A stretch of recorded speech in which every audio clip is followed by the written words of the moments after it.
There's a retirement account most people over 55 are completely ignoring, and the IRS just made it more valuable for 2026. The Employee Benefit Research Institute found that 56% of Americans have less than $25,000 saved for retirement. If you're in that group, you've probably heard about 401k catch-up contributions. But there's a second account sitting right next to it that most late starters never fully use, the health savings account. In 2026, if you're 55 or older with a qualifying health plan, you can contribute $6,150 to an HSA. That's the standard $5,150 self-only limit, plus a $1,000 catch-up the IRS permanently built into the tax code. Every dollar goes in pre-tax, grows tax-free, and comes out tax-free for qualified expenses. That's a triple tax benefit no other account in the U.S. tax code offers. By the end of this video, you'll understand exactly how the HSA catch-up works, how it stacks with your 401k, and why the math strongly favors using it before you open a single taxable brokerage account. The account most late starters miss. Let's start with what an HSA actually is, because most people think of it as a way to pay medical bills, not as a retirement vehicle. An HSA is available to anyone enrolled in a high-deductible health plan, what the IRS calls an HDHP.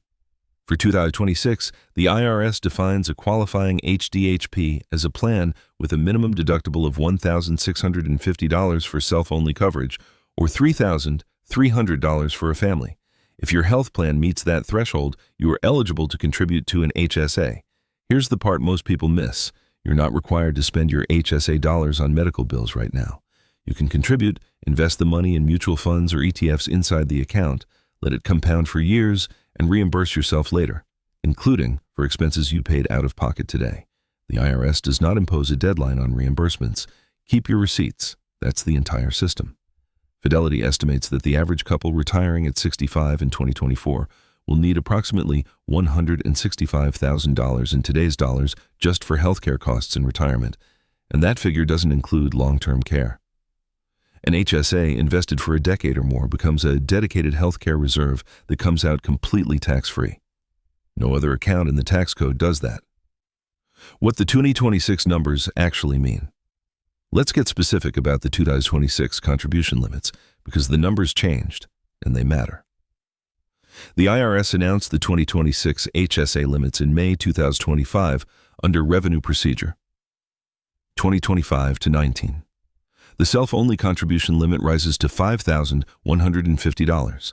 The family limit rises to $10,300. Both are up from $4,300 and $8,550 respectively in 2025. Meaningful inflation adjustments. Now here's the catch-up provision. Under Section 223B3 of the Internal Revenue Code, anyone who is 55 or older by December 31st of the tax year can contribute an additional $1,000 on top of the standard limit.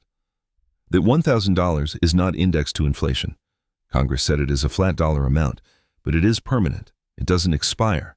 It doesn't require a new election each year. So, for a 57-year-old on a self-only HDHP in 2026, the total HSA contribution limit is $6,150. For a couple where both spouses are 55 or older and each has their own HSA account, which requires separate accounts, not a joint account, the combined limit is $12,300. Your specific limit depends on your filing status, your age as of December 31st, and whether your plan qualifies. Those variables change the math meaningfully.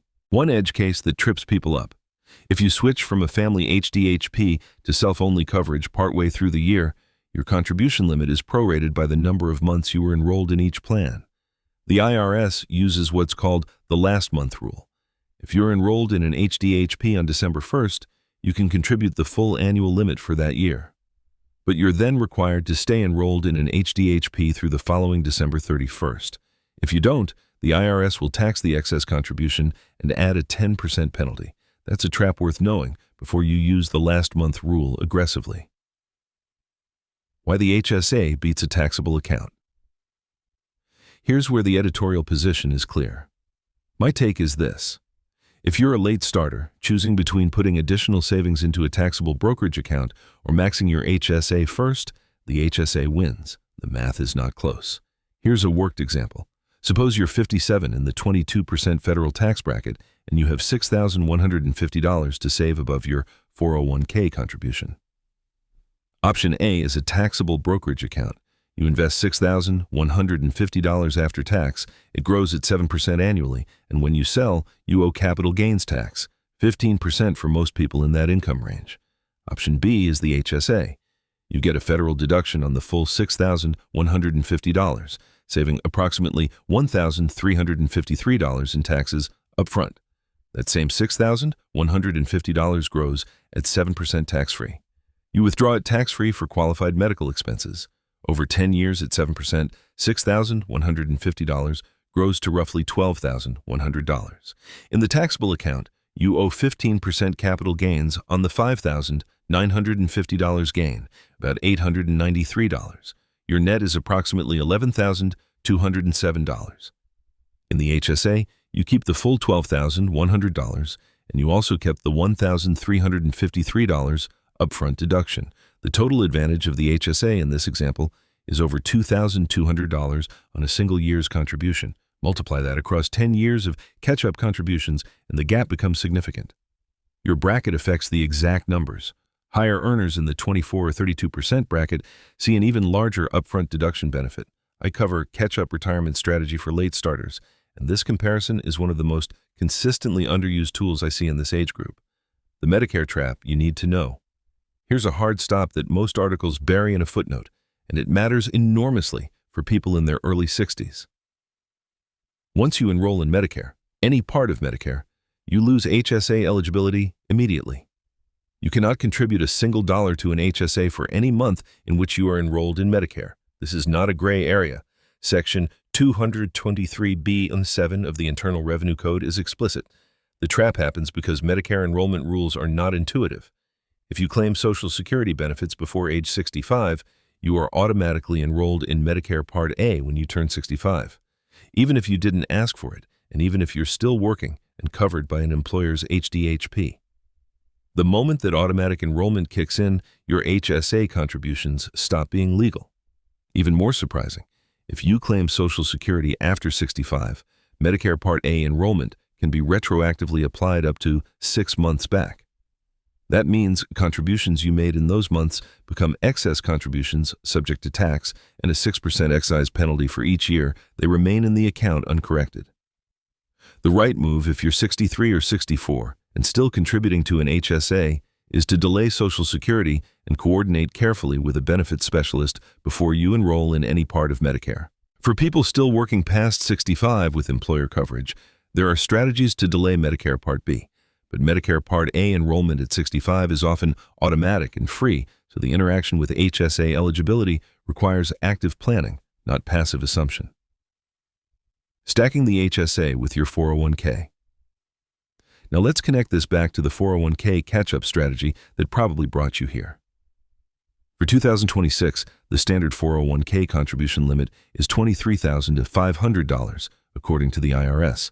If you're 50 or older, you can add the standard catch-up of $7,500 for a total of $31,000. If you happen to be between ages 60 and 63, Secure 2.0, enacted in December 2022, created what's called the Super Catch-Up provision. For that age window, the catch-up limit rises to $11,250 instead of $7,500 for a total of $34,750 in 2026. That provision was specifically designed for late starters trying to compress a decade of savings into a few peak earning years. Here's the sequencing I'd recommend. Max the 401k first if your employer offers a match. That's an immediate 50 to 100% return on contribution dollars, which nothing else matches. After capturing the full match, shift to the HSA and hit the catch-up limit before adding more to the 401k. The reason, the HSA's triple tax advantage outperforms the 401k's single deduction on a dollar-for-dollar basis once the match is captured. After the HSA is maxed, return to the 401k and push toward the full catch-up limit. Then, if dollars remain, a Roth IRA or taxable account comes last. This sequencing changes based on your income and your health plan situation. If you're not eligible for an HDHP, some employer plans don't qualify, or your health situation makes a high-deductible plan genuinely costly, the math shifts.